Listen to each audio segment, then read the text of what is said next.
2, spiritual transformation with connecting with goddesses, gods, and ascended masters, and ourselves, which is a spiritual family in itself. So we're starting to get a sense of the profound blessings of the goddesses, the gods, the masters, which are sometimes interchangeable descriptions of these higher beings who are around us all the time, that we have available, that we often either forget to ask or be aware of, or we get into a desperate situation, then we might remember, hey, someone help me out. But we can do it on a regular basis to improve the quality of our lives, to have those ahas and little transformations that build and raise our vibration, which is exciting. And we're going to keep building on that foundation that we started last time, particularly with the spiritual earthly. And we need a, Van a ser 5 años. there 4 needs años to be, de haber let me see, it seems like I need to It's mute Lula. Okay. Okay. And we're building on the spiritual earthly polarity that we introduced in the last class. We're going to do a powerful visualization today, connecting with the masters, the spiritual master and earthly, Babaji and Gaia, the Mother Earth goddess. And that will help us also understand and balance the polarities more at a bigger, deeper level. And we're going to do, of course, another reading. Also, we're going to give you another perspective on what are called the set points in your light quotient too. So there's a lot of interesting, useful, powerful, transformational information and experience to change our energies, boost our spirits, and to help ourselves and others. So that takes us to preparing for today's visualization process. Jane?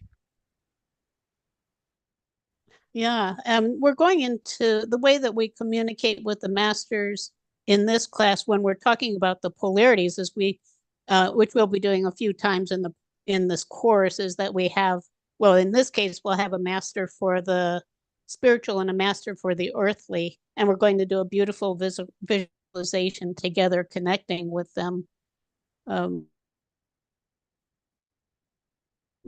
Personally, I just continue to be astounded with the masters.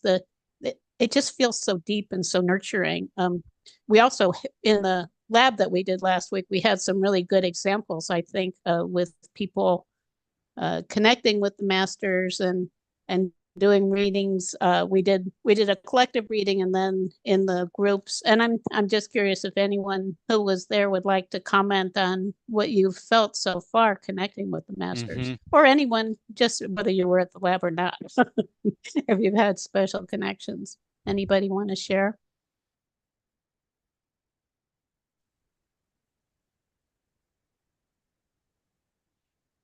No, no takers.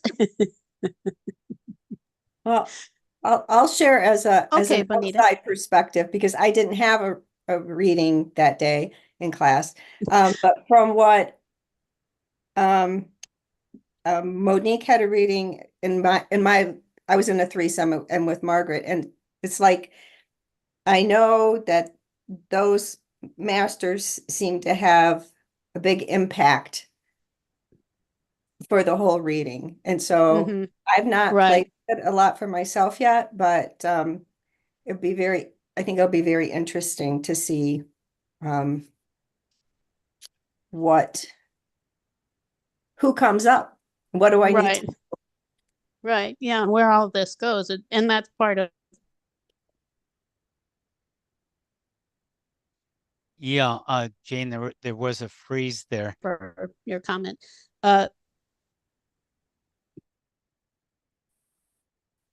Part of the, I think, amazingness to miss the Keepers of the Light. They're so profound, and the images, I just connect right in with them. I look at the pictures and look into their eyes, and there they are. It just is, to me, a beautiful and very unique kind of an experience. So we wanted to just talk a little bit about visualization, because people have different perspectives on whether they can visualize or not. And I wanted to talk just for a minute or two about that. First, as we often do, starting by taking a few nice breaths of love and light from the universe, just a few breaths to bring our energy more into our bodies, and with our intention also together. So you can imagine breathing in whatever love and light is perfect for you in this moment. Some beautiful, nurturing, nice, full breaths, and then releasing with the out breath anything you don't need right now.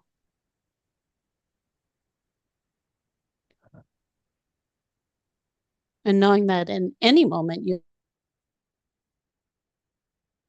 can request from the divine to support you with more loving light. So with the spiritual earthly, it is a really amazing thing to me that there are these divine beings who can support us.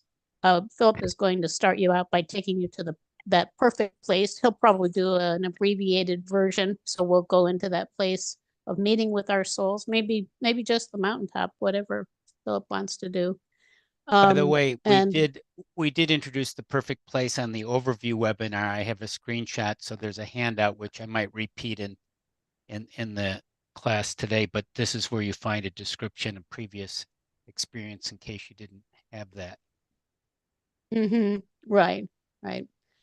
And to get the most out of it, I wanted to mention regarding the power of imagery. Saint Germain describes it this way. We have this quote: "True visualization is God's attribute and power of sight acting in a person's mind."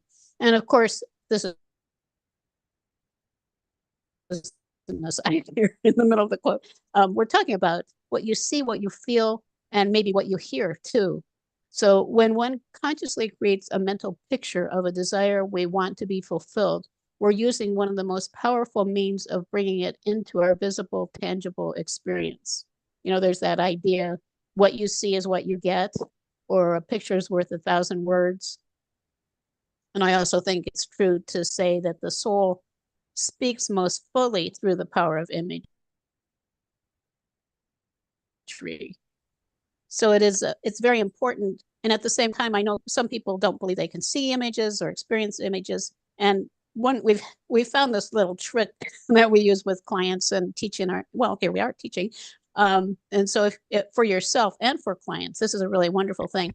If you don't believe you can see an image, ask yourself what you would see if you could see it. just a little trick. But it is, because what you see is not maybe what you'd expect. Some people think, well, I'm going to see this big, kind of cinematographic, full color, like I'm going to a movie or something. It may not be that, but and I know Philip says, for instance, he just knows. And I think a lot of times that's what it is for me too. And it can be similar with, if you think, well, I don't ever hear any messages. Well, if you could hear a message from this being, and we're going to start, for instance, with Babaji, what might you hear from him? What might he say? just start and be open to it. You don't have to say I'm believing all of this, but just be open to maybe learning something you wouldn't have known otherwise, or receiving insights that you can feel in your heart, feel right, that were new to you. So it can be what you're feeling. Also, if you think, well, so I'll often say, well, just allow yourself to be surrounded by this loving light and notice how it feels in your body. Well, you might say, well, I don't feel anything. Well, if you could feel something, what would you feel? What might you feel that feels different from if you're out, somewhere in traffic? Just notice what you can notice and ask yourself questions like that. Because a lot of times it's just that we have these assumptions about things and they may not be true. Once we open more to what we're actually having access to, what we're gaining access to, our perspectives can change dramatically. And it was that way for me. I was an architect. I was just not at all oriented towards any of this. And I thought, well, I'll never be any good at it. And it really is just, we all have within us the qualities that we need to receive blessings from the divine. And ultimately, the most direct approach to awakening, or however you want to describe it, is love. Love is the goal. Love is connectedness. And if you just focus on that sense of feeling connected to these divine beings and feeling connected to what they're wanting to share with you, because they're surrounding us with divine love. And I know that many are here with us now, probably also your own guides, angels. And if we approach them with the intention of embracing it fully, we may surprise ourselves. Mm-hmm. So what do you think, Philip? Right. Yeah. So you are either going to see something or imagine you're seeing something. You're going to know that you're connected in some way, mystically, magically. You may sense it in your body. You might even hear some messages. Just open yourself up to the experience with a beginner's mind, with a fresh, open approach. So before we do this visualization process, which will be a hands-on experiential for you, I just want to briefly review the polarities, specifically the spiritual and earthly polarity that we covered in the first class. So polarities, again, are interdependent. It's not like a problem like either I'm going to take the job or not going to take the job. It's not a choice. It's yin yang, it's day night, it's breathing in and out. So you need them both, and they're often resolved or seen from a higher vantage point. And the ones, we're going to look at a few of them during this whole course, but very important polarities that are affecting you regularly, often at a very deep level on your spiritual journey, affecting actually everyone. So the one we want to focus on now would be the spiritual earthly. Again, the review is that it is the part of you that is focused on spirituality. It's not necessarily even your soul or that part. In fact, that part may give you a higher vantage point, but there's a certain part of you, of everyone, that is interested in immaterial things, love, something larger than just yourself, right? And for the earthly, it's things that are very material, your survival, your security, things that relate to yourself directly experiencing on earth. So both are going on all the time.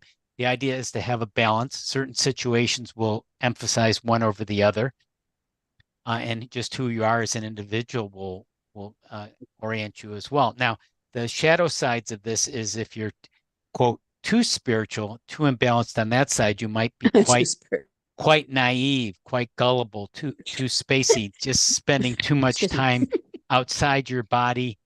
And even there's some spiritual ego things that are spiritual and having kind of laws and rules for what is spiritual, what is not, may get into some judgmental areas. And if you're too can I add go something? Ahead. Yeah, please, Jane. When we're talking about the spiritual earthly, and we do this in our coaching program too, we cover them in a different way from here. What people think is the spiritual, it may be, and Philip mentions it here, the spiritual ego. It might actually be a part that is not actually our connection with the truth in our heart. Of really, it may not be the soul at all. And an example is if someone has a lot of rules, like Philip was saying. I remember one woman who told me that the highest spiritual person would be a vegan, have a vegan diet, and I don't have a vegan diet. So she went on for 5 or 10 minutes telling me how if people didn't have a vegan diet, how inferior they were. Spiritual, if you're connecting with the divine, if you're connecting with these masters, that's not what they're not ever going to talk about what's better than, well, who's better than another person. It's not ever like that. It's always something that's very lofty and true and offering a sense of unity between us rather than separating us. Yeah. So I think that's important to realize, because when you mention it, you think, well, gee, I'm connecting with the soul, but some people would think that's what it is, but it's not that at all. Yeah. Or some they're in a different place. Some ascetic lifestyle of denying yourself certain things, to be spiritual. And it's not to say that any of that can be very spiritual work, whatever you're eating and your approach. It's just putting it in a bigger perspective, and as Jane says, not making it into rules and prescriptions and do's and don'ts. Right, or never better or worse. I mean, we are all equally divine. Yeah, and just to end with the shadow side of the earthly, which we might be more familiar with, and probably people in general on the earth are more too maybe materialistic, and if they're in survival mode, it's understandable. Maybe they might be too analytical, too left brain, narrow-minded, just adhering to status quo things. So that's a review and a brief overview again of when we're talking about spiritual earthly, what we're referring to here. By the way, were there any questions about that? It would be good to know if someone wants to comment or question on that, since we're using that as a certain foundation for especially today's class. Comments, questions, all right. Oh yes, Mary. What I've noticed for myself, because I have a knowing as well, but when I do receive my messages, it's within a blink, that message comes through, or the angel presents itself, or the ascended master, and it's like, oh wait, can we have a do-over? It's like it doesn't happen. It's just like it's there. You embrace the moment, or this nanosecond, and and then it's gone. So that's what I've experienced a lot. So You mean if you don't embrace the moment, it sort of disappears? Is that what you're saying? yeah, I mean, Yeah. it's just like it's Right. like happening flash right happens. now. Yeah, It here just it is. doesn't linger, and it's like, got any Yeah. questions? Well, it's sort of an invitation, you might say, that sounds like, yeah, okay. And if you're not taking it, then okay, I guess you're not interested, Yeah, that's why we want to practice.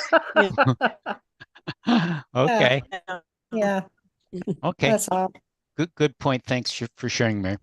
Okay. So without further ado, we're going into that meeting with the soul and the enlightened beings, namely Baba G, he's in your card, your Keepers of the Light. There's a beautiful picture with his eyes. And we'll go to a perfect place, a higher place, and connect with him. And he's widely known as sometimes a master of masters. Some believe that he's reportedly more than 2,000 years old, that he's sort of in and out of incarnation and can manifest and not manifest even on the physical plane. And some people have claimed to meet him. And he was well known and publicized in Yogananda's autobiography of a yogi, where he was a teacher for Yogananda too.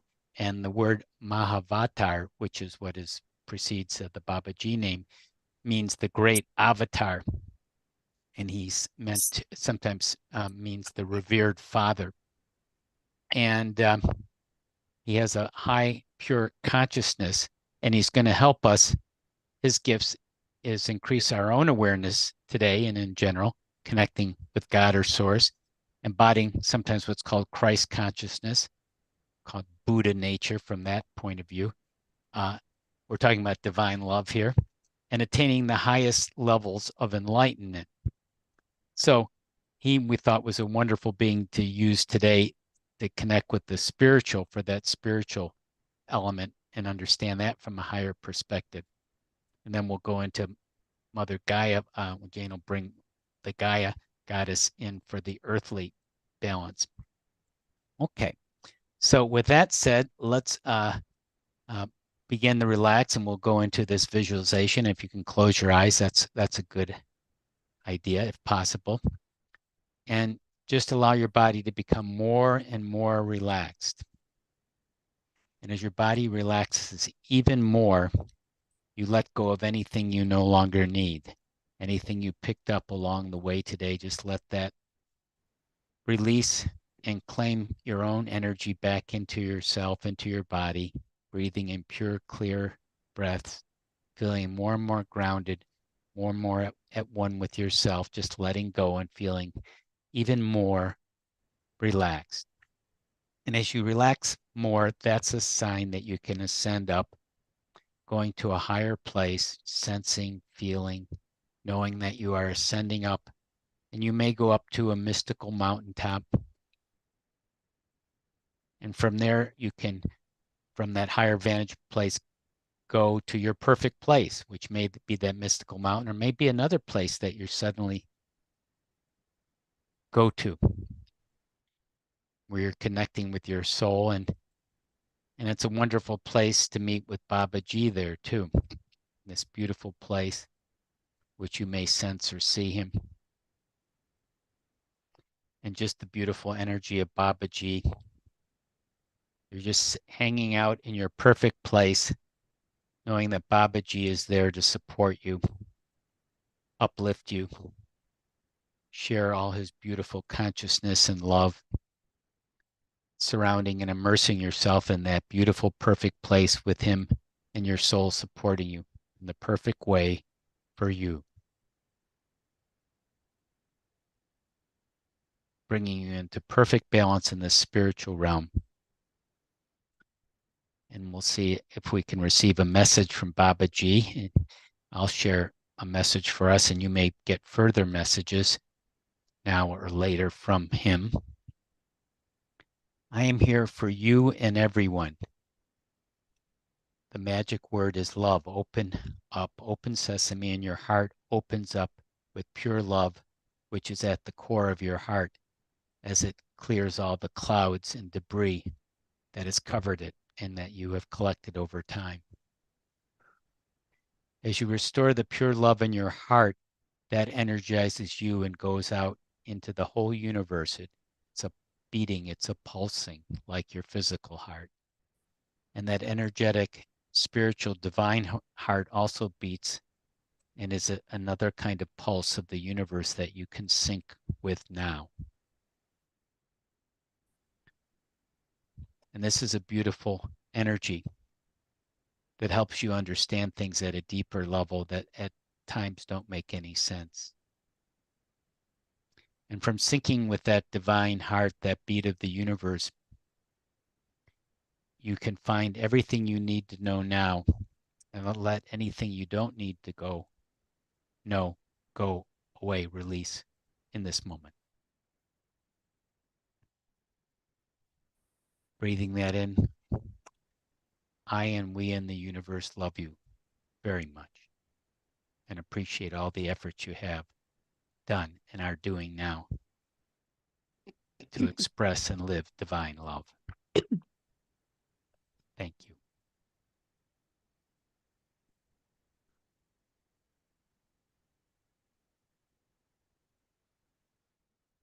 And Jane is going to continue our meditation here. Right. So we're going to come from this high spiritual place, which I often relate to for myself, a state which I call pure potential. So it is just being in a state of oneness with the divine. It's a place where miracles can occur and virtually anything might be possible. And I believe by perspective, he can also help us with bringing spirit into form, which is what we're talking about here, bringing spirit down to earth, simplifying, decluttering, practical things, tapping into the essence of life. And so we're going to shift now, holding that connection with the divine. We're really wanting to be in perfect balance between heaven and earth. Just now bringing this heavenly experience into harmony with your life on earth and connecting now with Gaia and her card. We will have it visually in a bit, it's called Earth Connection.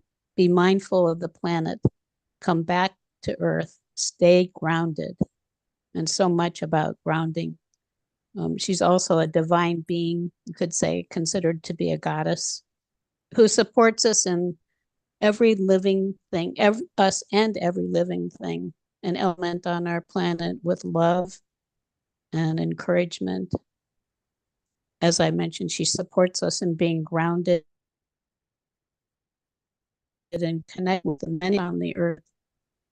So we can also see that in relation or view it ourselves in relationship to seeing ourselves being connected with prosperity and again with all the blessings that are here on earth.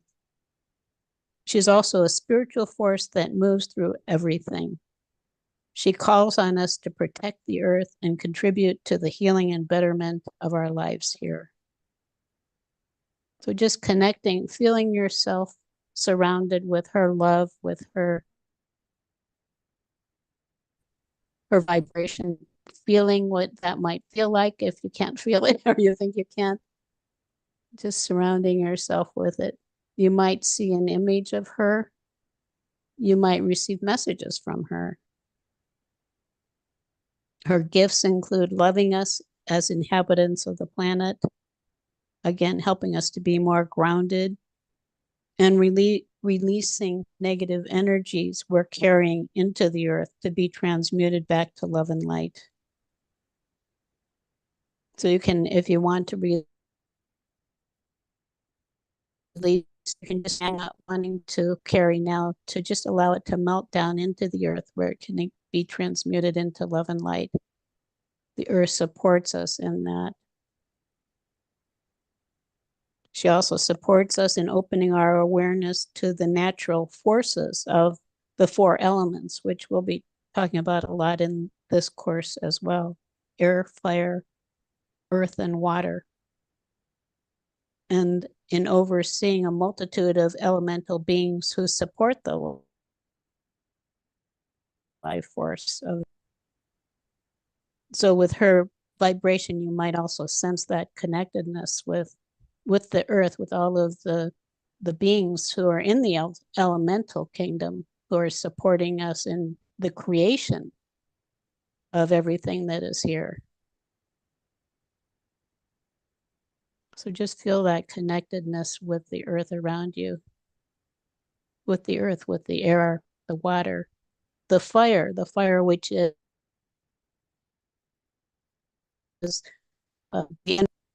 the great central sun that flows down to us. That's what provides life force to us.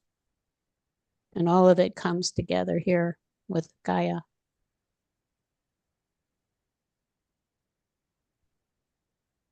Philip, would you like to share? Was there anything that Gaia wanted Yeah, to I feel say to there us? is, of course, I don't know what it is because I just open connect Gaia, but I just feel there's something that wants to be expressed here from Gaia. So Gaia says, yes, like Babaji, I am another expression of divine love. I love the planet and all who inhabit it, all the humans, the animals, the insects, all the elements, the earth, the air, the water, and all the sun that shines down. And I integrate with all of it on a daily basis. That is my job. That is the job that I love to do. And I love it when people appreciate what I'm doing, because we appreciate you so much. And when you are more embracing of the earth, the elements that are freely provided to you, that makes us feel good, but maybe more importantly, that will make you feel good as well. With much love, Mother Gaia. Thank you, Philip. And with that, we can bring it together, feeling that perfect balance between heaven and earth, between the spiritual and the earthly, being ourselves, being poised in that position where we have full access to the blessings of both. And just notice how that feels, being in that place of balance.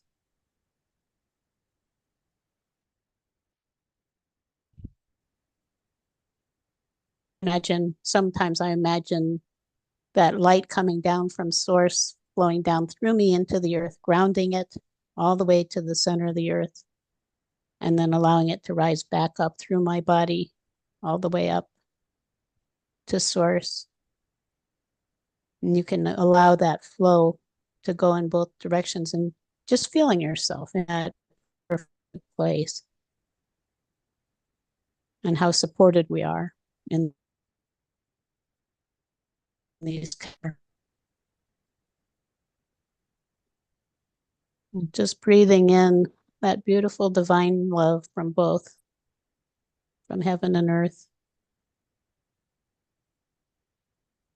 And then bringing that back as we go through the rest of our time together today, going more into actually connecting with the masters through the cards and doing a reading that way with them. So we can connect in a meditation like this, we can connect through the cards so many ways. So I want to thank them, Babaji especially, and Gaia, and feel the presence of many divine beings supporting us. So breathing now, more active energy, returning, just flowing back down from wherever you were in your perfect place, back into your seat and feeling yourself grounded to the earth, your feet firmly on the floor, or somehow imagining that if you're resting. And again, breathing in more active energy. Maybe stretching if you feel like it, and returning to, and when you're ready, you can open your eyes. Very good. Yes. And if anyone wants to share also, yeah, we'd love to this hear would be from a nice time for that. sharing comments, questions. You can just unmute yourself and speak up.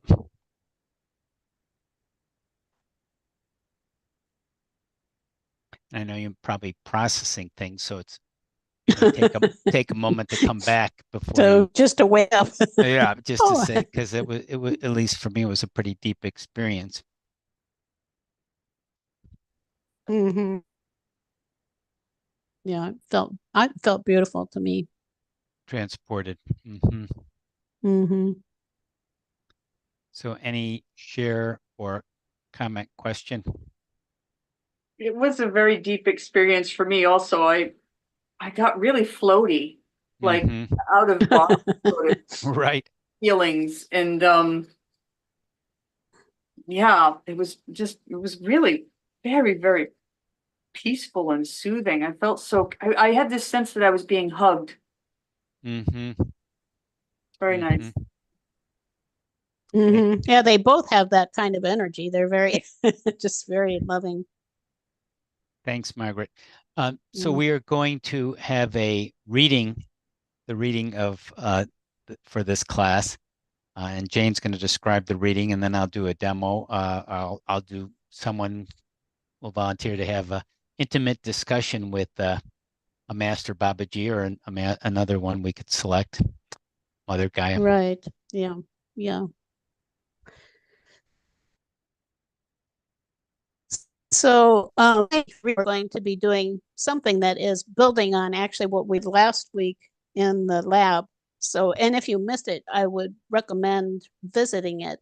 Also included with that, there is a PDF about learning the Tarot, which can be mystifying in itself, actually, along with all these other things that are mystifying to us, and sometimes even threatening, feeling like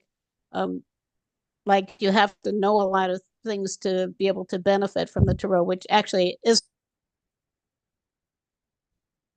true. We use a variety of different decks in this program over the full year of the program, and each one is unique. The one that we're going to focus on today, on the mythic goddess Tarot, is a really simple one in many ways, and it was chosen for that. It's what's called a pip deck, which means that the numbered cards don't have images with a lot of symbolism in them. They just have the like the cups they'll have 8 cups on the 8 of cups, and there might be a little bit about what's powerful about that. More what we had, I shared some in the last lab, and we'll be also talking about it again in the next one.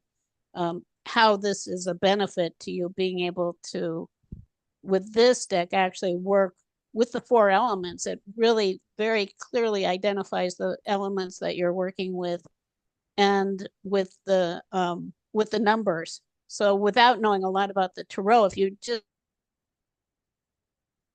find out numbers from 1 to 9 or 1 to 10, and also to understand the 4 elements with it, you can know a lot about the cards. And these cards, actually, this deck has, there are even keywords on each of the cards, like at the bottom of this card.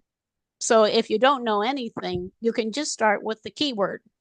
And for me, a lot of times it will take me to everything. It'll help me intuitively to just go with it.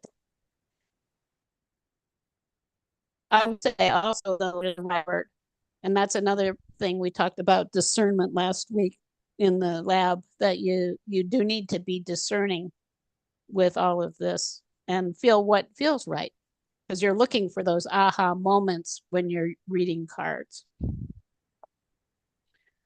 So any questions about that before I go more into this reading? Right. It's a very simple deck, the Mythic Tarot. It may be so simple that you're not finding the answers that you want. Generally, the card we find is the right card. It just may not be immediately understandable. So you may have to sit with it.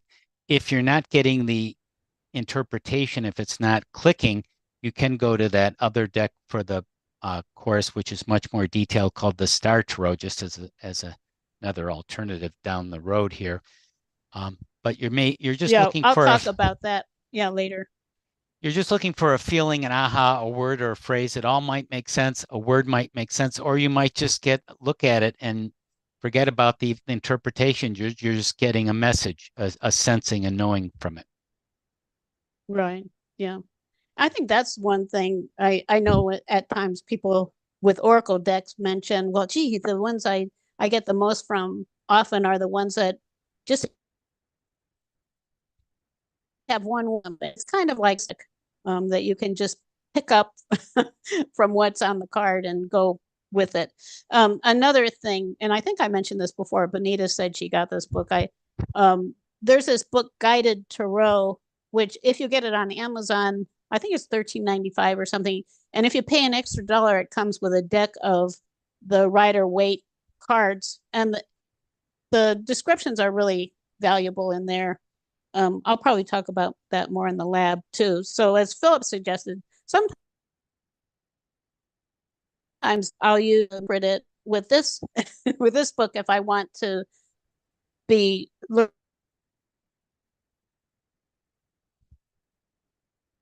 Jane, you are kind of dropping out here, so I'm going to just pick it up and see if if you come back on a little stronger here.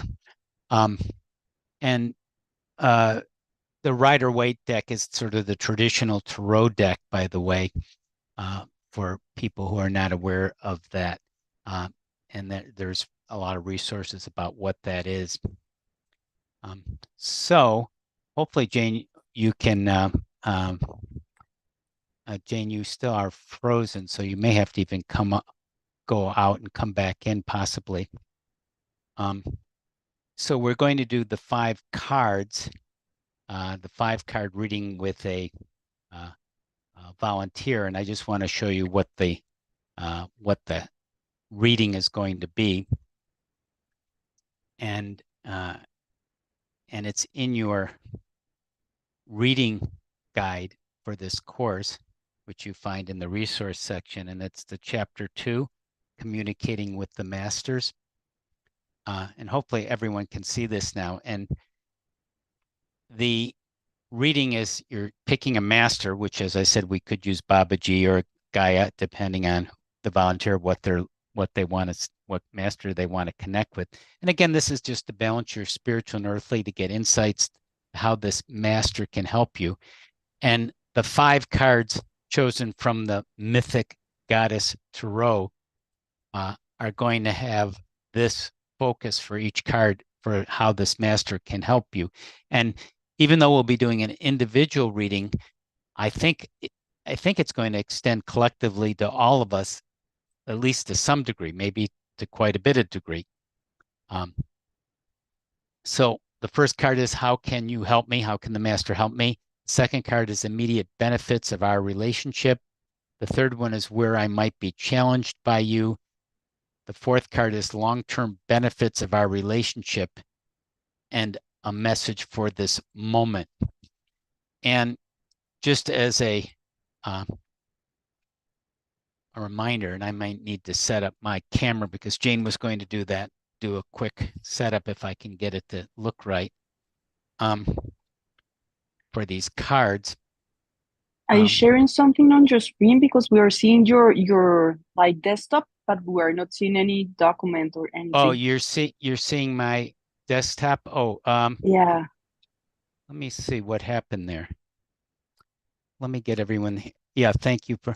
Okay, so everyone should be seeing me. I just want to make sure everyone's on the same page. Are you seeing me now? Yeah, okay. So, and Jane's coming back in because she's traveling, and that's why she's having unfortunately an internet connection challenge. Hopefully that will be resolved. So I'm going to show my other camera, which will have the cards, which may be a little a little slanted because I wasn't prepared for this because Jane was going to do it, but I think you'll get the idea. So I'll show the cards here. So that with that in mind, we need a volunteer to connect with the master, find out those 5 aspects of how the master can connect with you, and it will apply to us all collectively. Were there any questions though for anyone, just what we're doing here?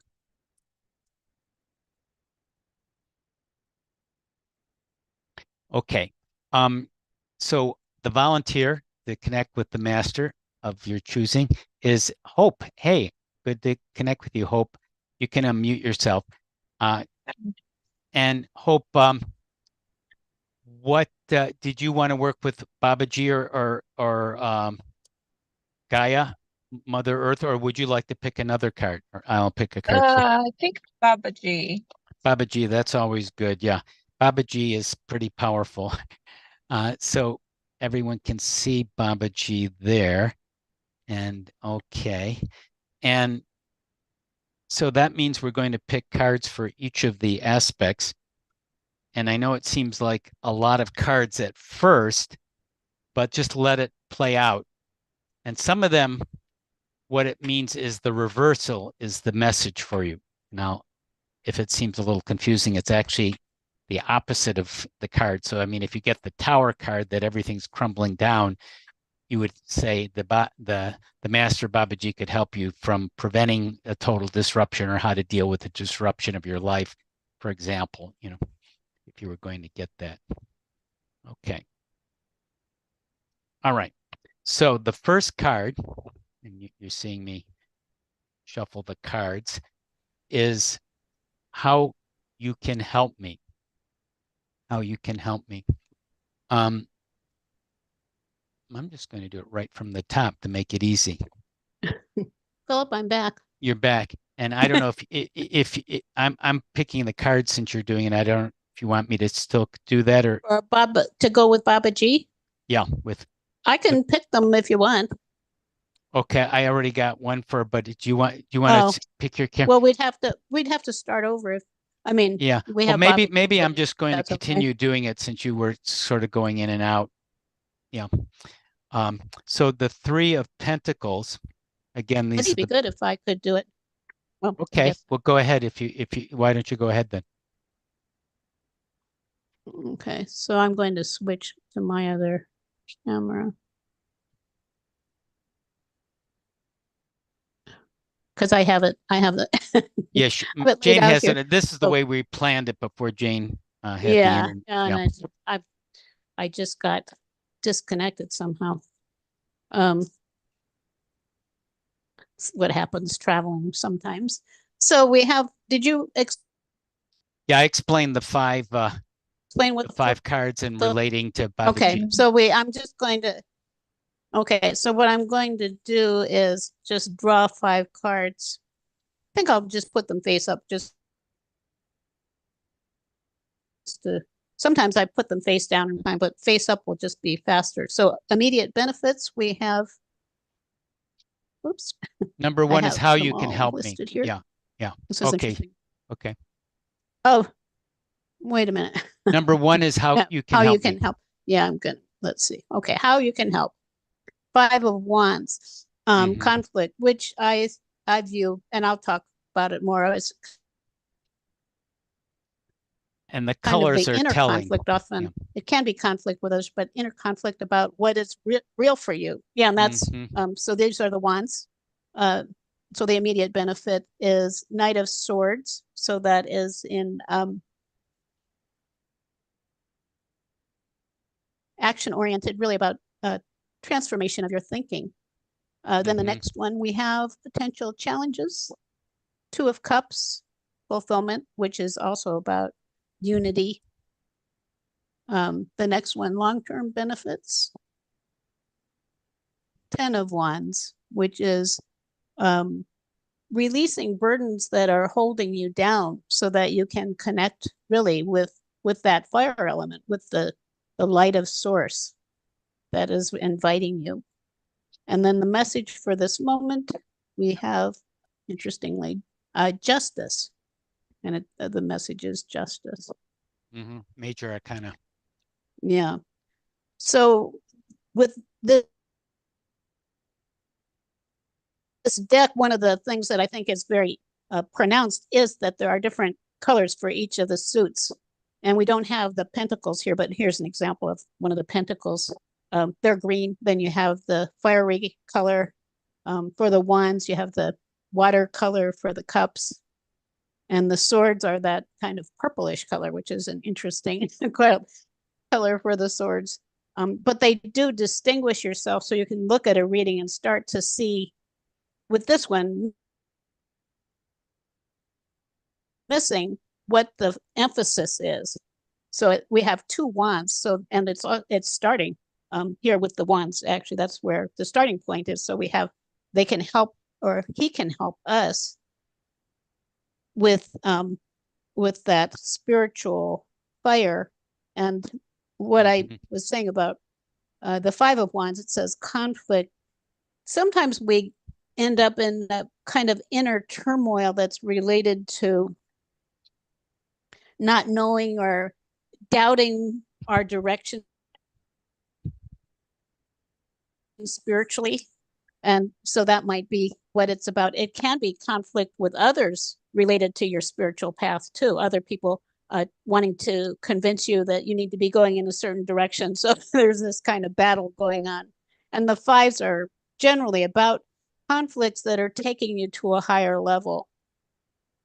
And so then the next card, the immediate benefits, the Knight of Swords, as I mentioned, it's action oriented. The swords are your thinking. And so this is a knight who is charging ahead and helping you to transform your thinking. So this is an immediate benefit, is that Babaji can help us to transform our thinking. Where we might be challenged, the 2 of Cups is finding unity and love, that being in that loving place of unity in the process. And then the long-term benefit, burdens of responsibility, the 10 of Wands, it's about when you're actually finding success spiritually and then feeling burdened by the responsibility of all the things that you have to do. And I think there are a lot of us who find ourselves in that place, like there's a lot happening. And to be able to open to the light, I need to release myself from the sense of being burdened by it. And that would be, the 10 is completion and beginning of a new phase. So if you're in that place where you feel burdened by those things that are being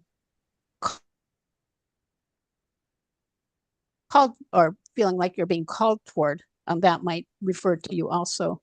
And then the Justice card as a message for the moment.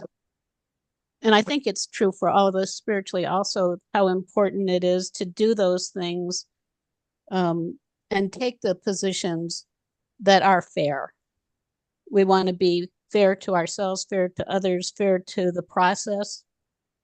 And it reminds me again of something that came up a little bit earlier about honoring the divine in everyone, not looking at anyone as being better, any specific path as being better. What we're aiming for here, connecting with the masters, is helping you to find the ones who resonate with you and can support you on your path specifically. So this feels like, this is really beautiful to me, such an opportunity to connect with Babaji, really to receive more of that spiritual light, to connect to clear any of those imbalances that that prevent us from opening to love. You know, it might be fear of vulnerability or whatever it might be. And then from a place of just opening to that, actually, it reminds me again of pure potential, opening to that place of pure potential where everyone is divine and where anything is possible. So that's what I see from that. Philip, did you want to add anything to that? Not right now. I'm still kind of processing it too. But yeah, there's a lot. All of these kinds of readings, when you get into more cards like this, also, I always return to them if they have meaning to me, because it takes some time. yeah, it's something that's not just immediately, oh, this is it. So you just sort of sit with it and let it come to you. So certain things are going to stand out. And I like to review some of the cards, just going over them again as to get a sense, and hope you might be picking up some things already. But with the Five of Swords, it could help you. Babaji can help you with stress. We don't have Five of Swords. We have Knight of Swords. The first card is Five of Wands. A Five of Wands, excuse me. Okay. Okay, so I missed that one. Okay. So there is those two cards, which is a lot of passion, looking at that too, picking up more passion in your life. So I think, Babaji, one of the things, the messages I'm kind of picking up from this is where you have passions in life, he can support you with your higher passions, your higher motivations, and give you energy to help that start to manifest more in your life. Let's just take a moment to go back to hope, and if anything in general or specifically beginning to reveal itself to you.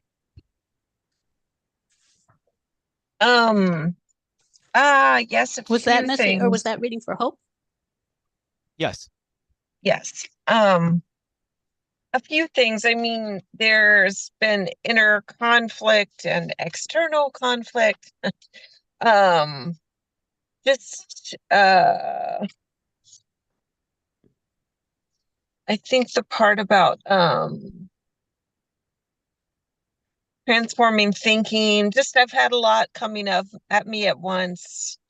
Stressors with just things changing and moving ahead really quickly, and me feeling overwhelmed by responsibility. So that card came up, just having so many burdens of responsibility, the Ten of Wands.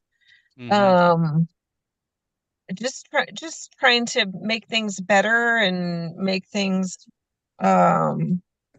healthier in my home situation. Trying to keep all the balls in the air for people I'm responsible for helping, while kind of navigating their changes too. So. And that first card, that which I thought was a sort of Five of Wands, it's a five again, so it does have a sense of helping you with conflicts. That Babaji is there saying, and through that card is helping you with conflicts and the frustration of going through those conflicts. It's interesting, if we know we're supported, it's a lot easier getting through those conflicts, isn't it? Yes. Mm-hmm. Jane, did you want to add something? If you speak, then we can see the cards primarily too. They can be on the. I didn't catch that last part. You kind of faded out a little yeah, bit. if you're speaking and the cards become full screen. Thanks, Hope. That was a very good insight, by the way. Thank you. No, I think, well, the reading, I didn't understand. I thought we were still on the reading for the collective, but I think it is, if it's a reading for the collective, then it would be for everyone. Yeah. I suppose. But I think it is a really valuable one, and these cards, they really resonate with me, and I think probably, like I said, many of us, the Five of Wands. I think we go through a lot of that, all of us, in questioning all of the different things that might be possible for us in our direction, spiritually, wanting to, with the wands here again, overcome that sense of responsibility that might make us feel like, even though these are the things that we really love to do, that they're somehow a burden for us. There's just so much here to me. And to do a reading also where we're have the intention of having one of these divine beings speak to us through these cards. I can feel Babaji's energy in there, and for every one of us, that he can speak with you individually about what it is for you, what it is that how he can help you with all of these things.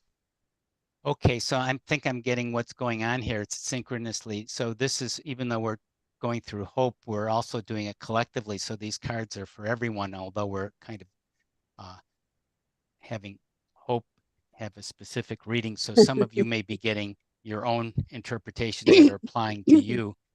For instance, the second card, which was the immediate benefits of our relationship with Babaji, that Knight of Swords, that can help you with your energy and drive. So in other words, you can help harness your energy. So we have all these energies, and like with hope, if we have burdens and stuff, we can be losing focus and losing our optimism and our drive, and it can be squandering our energy. But instead, with Babaji and these higher masters, we can actually be focusing and using our energy. Mm-hmm. Well, and these challenges, they're here. The cards are here to tell us that we can view them in a different way. Because we go from the Five of Wands, if you look also at the kind of the sequence of the cards, the Five of Wands is taking us to actually a place where we celebrate ourselves with the Six of Wands.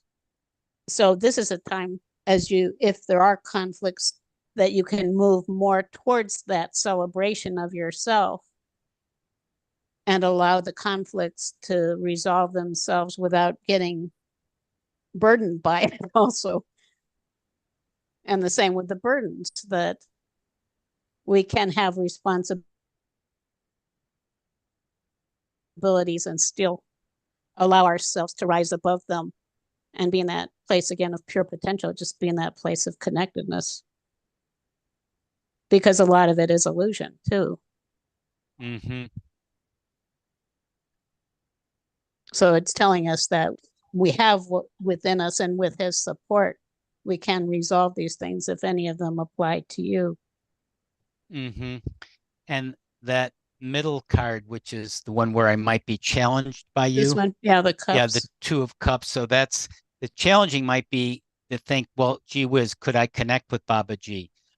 Could I actually receive energy from a divine being like this? You know, is this real? Is this actually happening to me? So we might doubt ourselves, and that could be the challenge of this. Right. Yeah. Yeah, I know that I've had that. When I first started connecting with them, I would think, well, gosh, I just am so drawn to this particular one. And then I think, well, maybe this sounds so kind of silly to me now, but I felt that, well, maybe they don't want to connect with me.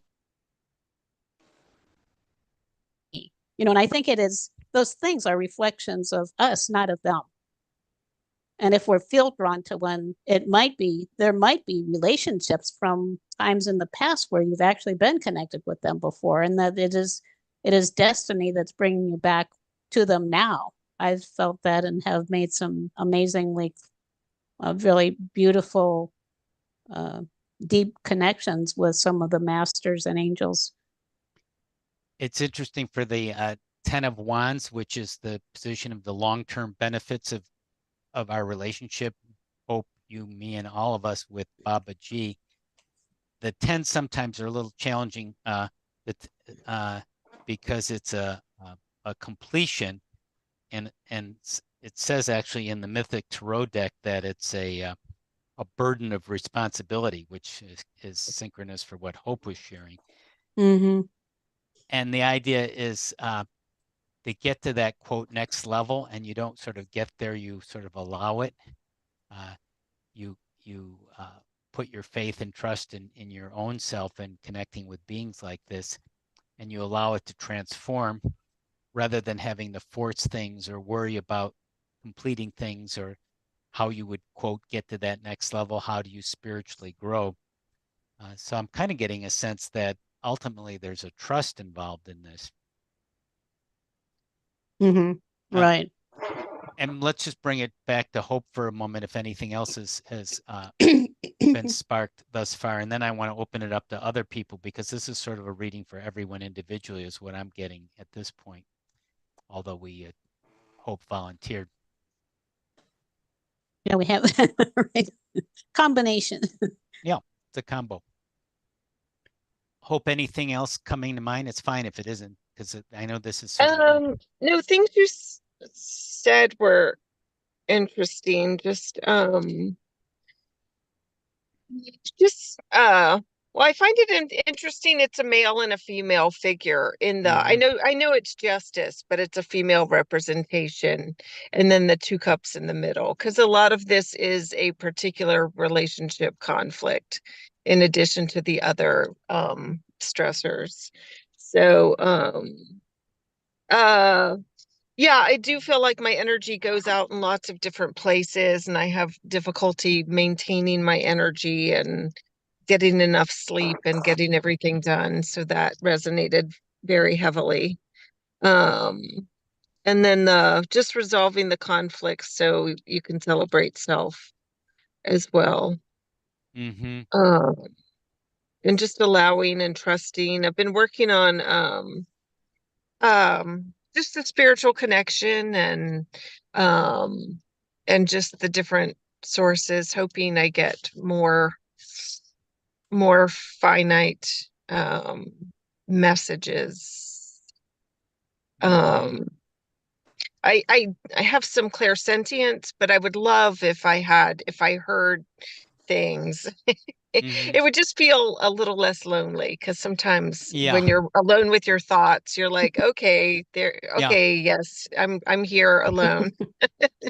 You're not really alone, but that's how it feels. If I would love a voice or something. Yeah. Well, one suggestion open to everyone is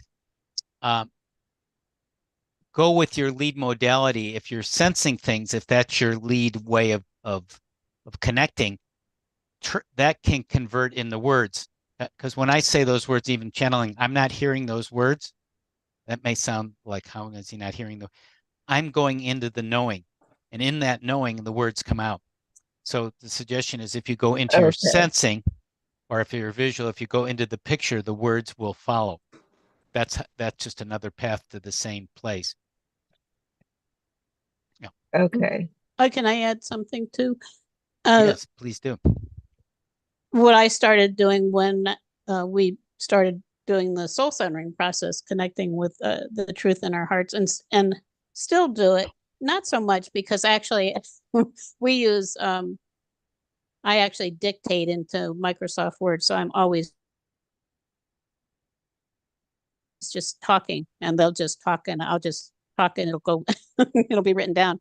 But what I started doing originally was automatic writing. So I would just start writing as soon as any words at all came out from them. Like if it said the only, I would write that and start just allowing the words to flow out on paper. And it's a similar thing if you're just talking into Microsoft Word or into your phone, just allowing, and you might just practice with that hope, just allow whatever is coming through to just allow it to go on paper or into your computer, Okay. to your phone. I think I suggested earlier also, just without evaluating it and without taking it seriously, you can think, well, if this doesn't work, it doesn't work, just let's see what happens.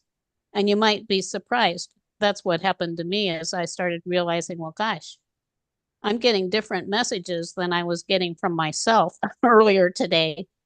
So what's Okay. different? And that Okay. that be helpful. Mhm, Yeah.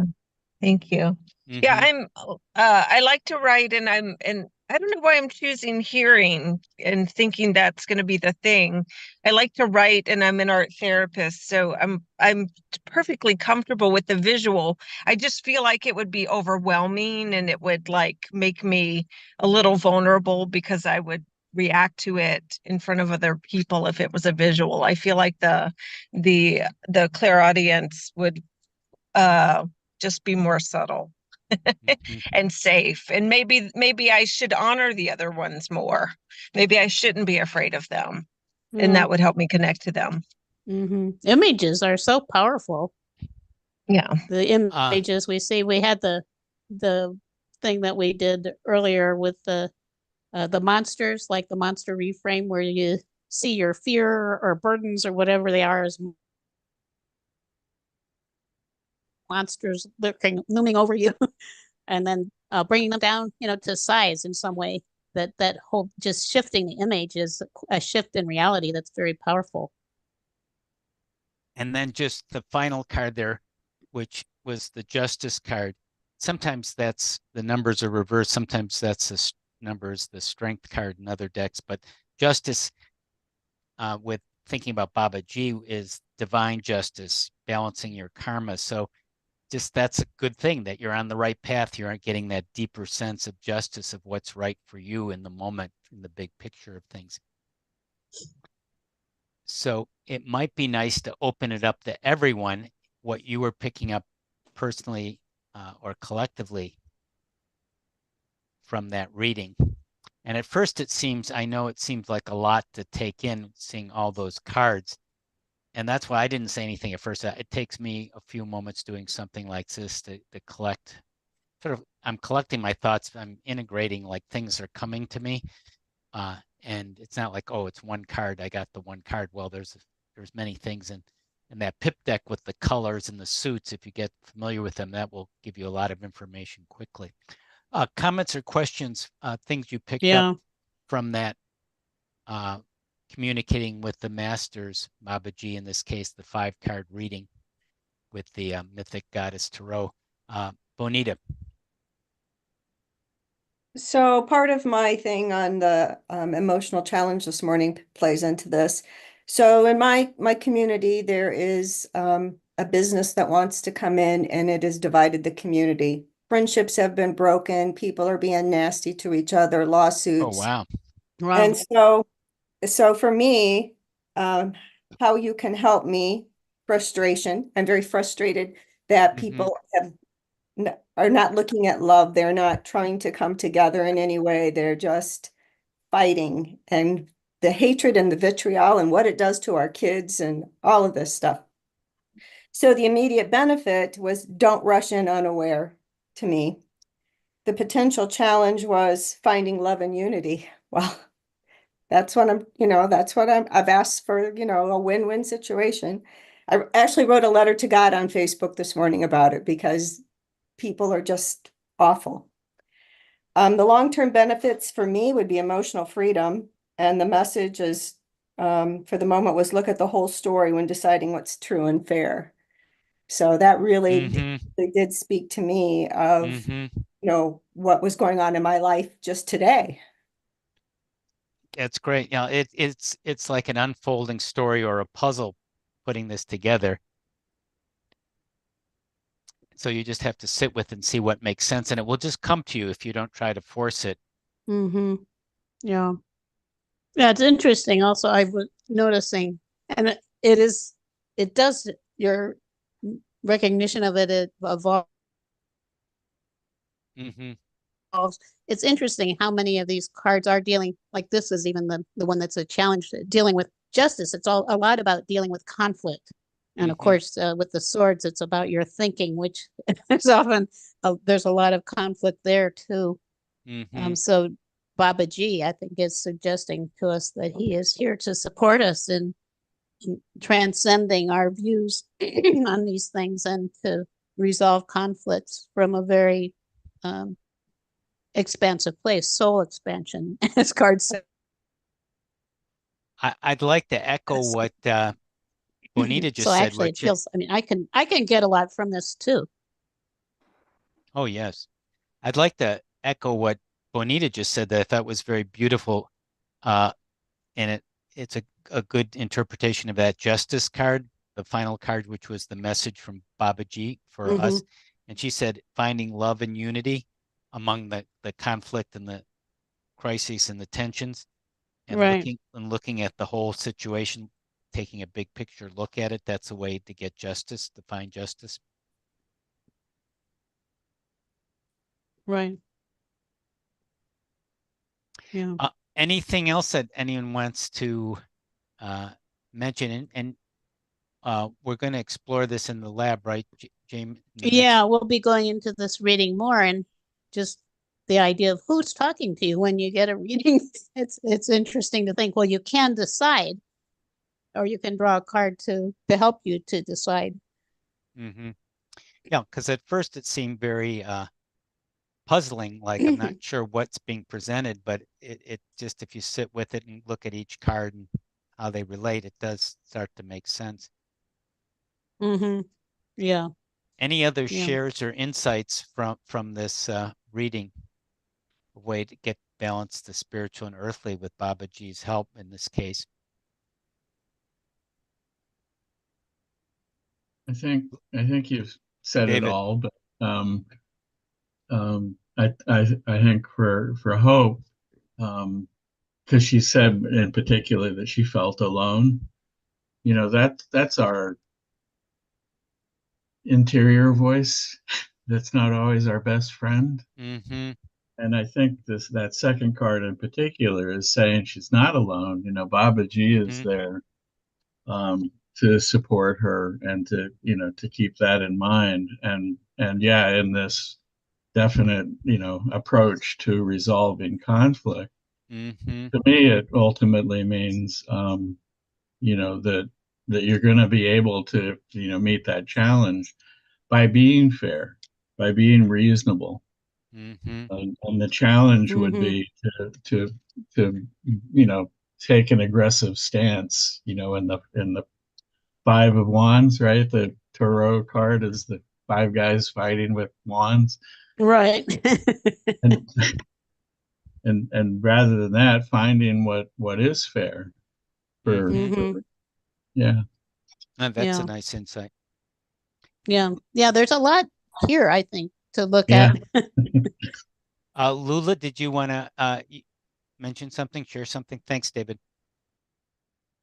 Thank you, Philip. Yes, actually what I'm getting, having Baba Ji as like the leading light, you know, is that unity, as you mentioned, when you channel that information, but it's, yeah, union, from that union from the spiritual and earth that actually like lights when got touch in the heart, you know, is bringing all of that through Baba Ji to help us to overcome conflict and to take an action that is oriented and with consciousness, because facing that and overcoming that gives us fulfillment.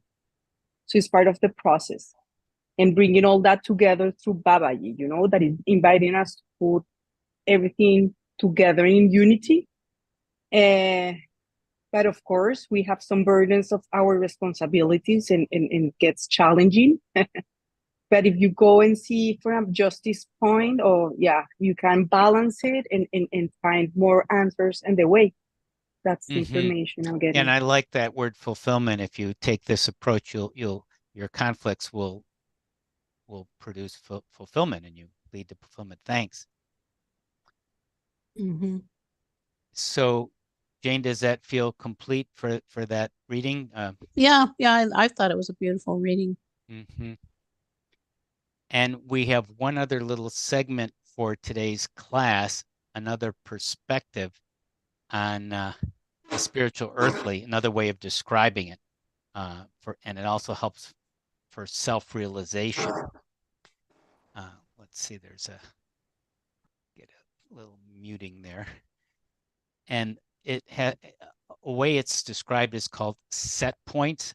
One of our books we wrote, The Ultimate Paradigm Shift, goes into that. And there was some research in the 1980s about set points. And this is, if you stay with me, this is a way of proving your light quotients and balancing your spiritual and earthly. So going back to this idea of understanding it as a set point, and it was discovered by researchers in the 1980s that people with weight had a weight in mind that was set, that even though they, quote, maybe wanted to lose weight, in their mind, at least unconsciously, their overweight was what their set point. They would just default to that even if they lost weight.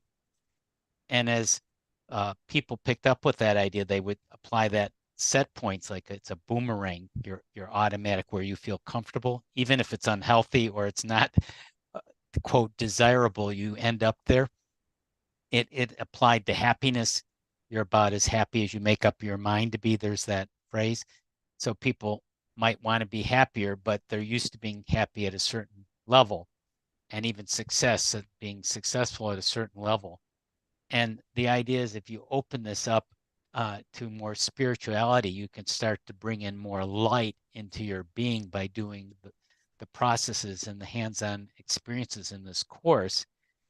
This gives you ahas and insights, which raises your vibration or your light quotient, as it's sometimes said. So this spreads out to everything. And then you can apply it in specific areas in your life, or just generally radiate out more light with a Babaji supporting you in your daily life, and knowing if you get a little lost or burdened, he's there to help, and other beings as well.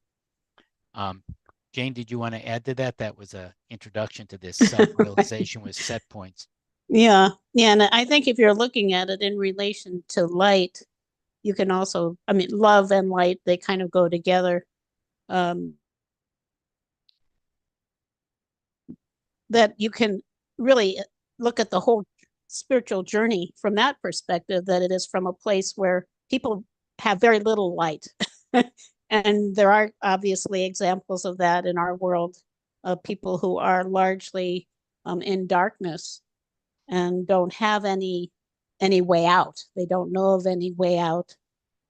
So it's just a gradual process of opening, clearing out some of the darkness and clearing out some of the debris and and things that are holding us back, so that we can receive more light. So it is a really important aspect. And when you look at it in relation to self-realization, and just open to light, it is a very powerful thing. I mention probably every time, just about because I can't help it, the goddess Amaryssus, who is an ascended master also, and one of my very, very favorites, who is not in this deck of cards, Keepers of the Light, but somehow I was connected with her.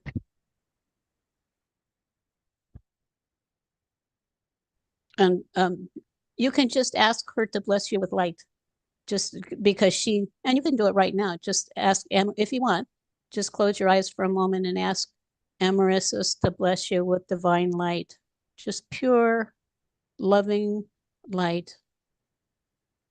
So as we also open to accepting more of that light from the divine, it changes us. And this is something, just a few moments, often think of it when I wake up in the morning and I just ask Amaryllis to bless me with divine light. So it's just one element, one way of looking at it. And of course, you can't, I think that balance of the spiritual and earthly, you can't just, it's not all just taking light, taking light, taking light. There's learning that comes with it. There's clearing, there's awareness that we receive from the path, from our growth. That's all connected. But light is a way of kind of measuring too. You can measure from a person's quote light quotient. And I don't actually use it and say, well, so and so has a light quotient that's higher than so, but we can feel that in ourselves, how we become more connected with the light, particularly connecting with these divine beings like Babaji. You can't help but be affected in a positive way by them if you really connect sincerely and just openly invite them into your life, also for blessing us, because they're just amazing. It just almost, it's hard to describe how amazing they are.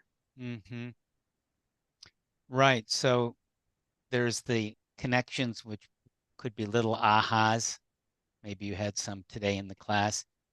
And if you keep doing that, there'll probably be some breakthroughs that will occur, which could lead to transformations in raising your vibration. And it's not a linear path that spiral. There's going to be some dip backs down, but your set point is going to be raised, and you'll be able to access a higher place, even if it's sometimes you're in a challenging, stressful place. But you'll know the path to get back there. There'll be a morphic field. There'll be a pathway to that you know and have experienced. So one of the ways of measuring or evaluating it is the depth of how deep the experience was. How deep did you go today? Maybe a little bit. Maybe it was very deep for some of you. Some of you already said it was. And then how long can you sustain it? How often? That's why we recommend trying to do your readings daily if you have time, and putting it, it's easy from voice to text or whatever's easy, writing, journaling, recording it. I'm beginning to like to do it in the morning if possible, and then just review whatever I voice to text in the evening, because it's a really nice way to go back to bed and kind of see, hey, here's what I started out with. How was my day now when I review it? But whatever works for you. And the last thing we wanted to say about this self-realization and set points is the healing part that Jane referred to and that we come to in this class. Many of you have taken our coach and healing program, so we go very deep into the healing. And some of the things we cover in this course, like the monster reframe from the earlier class, shrinking the stress down to size, or very simply, the violet flame, which is one of the gifts that Saint Germain, another ascended master in the Keepers of the Light, karma releasing, another beautiful card, and invoking that flame to come down wherever that stress is and just purifying yourself. So if you do have some stress now, you can just imagine that flame coming through your body and helping you deal with and cleanse out the stress into your cells, all your cells of your body. And that's a nice, very simple, easy thing to access. And that's going to let more light come through so you can transmit that throughout the day. And when Jane was saying, I was thinking about the people who don't have much light for a variety of reasons, and it evokes a lot of compassion. We're able to have that compassion. Some people are so stressed in such a difficult circumstance, they can't really help others. They can't hardly help themselves because they're just surrounded by this stress and these difficult, maybe cultural circumstances, ecological crises, poverty, war, whatever. And that's another motivation for us to boost our light quotient so we can have more of it in ourselves and share that, spread that out so it's more available to everyone and everything. Jane, did you want to add anything? We can have some final comments too before following up what we're going to do next time. Yeah, we haven't done a full kind of clearing with the violet flame in this course. And it is one of the, for someone who doesn't have a lot of techniques for healing, it is a really wonderful kind of all-purpose technique to use. So I think what I'll do is I'll include that in our the lab next time, because it generally, when I use it, and I do use it regularly myself, you could just start with any kind of a fear or anger or frustration, whatever it is. It generally, from us, it transmutes energy. And it's like alchemy, transmutes dense energies into light and love and joy, which is kind of surprising a lot of times. So it is, Lula's smiling. Do you use it, Lula? Yeah. Yeah, it is really amazing if you haven't used it. I do highly recommend it. I think we all do. And so we'll do it next week. Love And it. that's exciting. I love doing it. Yeah. Yeah, Yeah. it is really special.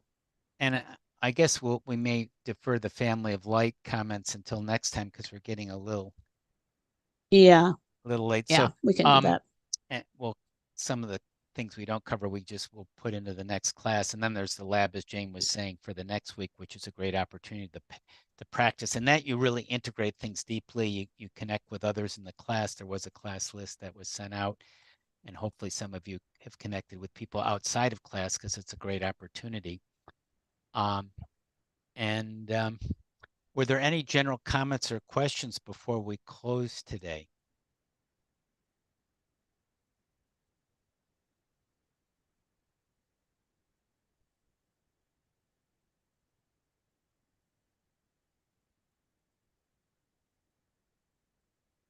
Well, all silent on the Western Front. I guess that completes ourselves. And oh, sorry. yes, go ahead. Margaret was going to say something. Yeah. Yeah, I was just gonna say, probably the reason why nobody's saying anything is I feel a little bit shell-shocked by this whole session because it's been so powerful. A lot of energy moving and a lot of ideas, and I wouldn't even really know how to express anything specific other than what I so I just want to thank you all very much for the wonderful energy bath and a lot of really good feelings of love, and I really do feel like I've been hugged by this session. So thank you very much. Great. Thanks for sharing that, Margaret.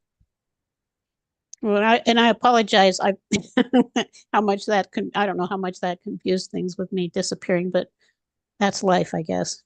Yeah. Dealing with conflict. Right. That was sort of Just part of continue on. Baba Right? G can help us get through all that. Yeah. Life's Right. challenges. Yeah. Well, it's great being with everyone. I'll